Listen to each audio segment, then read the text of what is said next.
Tim Keith, Everybody Happy Wine Company, and we've got Delestages going on the Quartz block Zinfandel.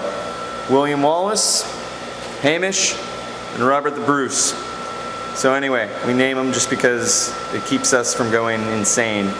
And I'm kind of talking like in the third person, like the second person. I don't even know what person I'm talking in right now.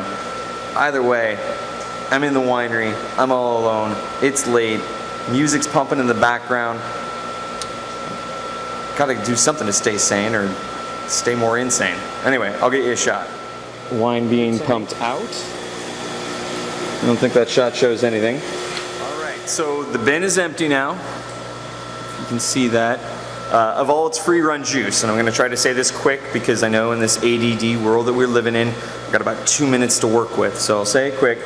So we're doing bin ferments for our Quartz block Zinfandel this year, and one of the issues with bin ferments is temperature control because there's not a sweet kick-ass little glycol chiller wrapped around it.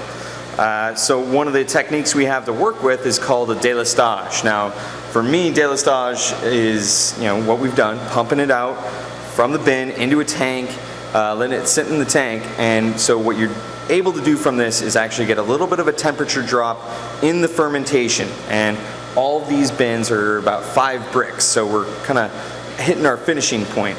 And they're all right around 88 degrees Fahrenheit, which is about the maximum of what I really want to be at this point. I actually want to drop it down a couple of degrees.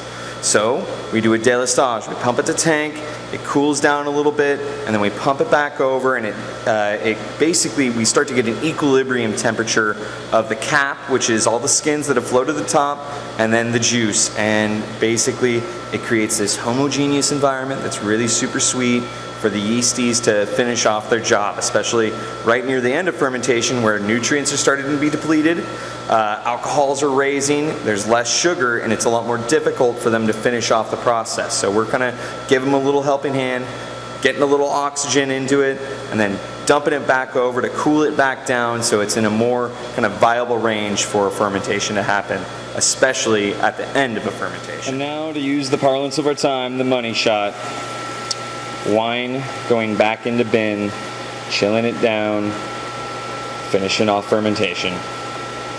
You can see the excitement in my voice at 10 p.m. at night.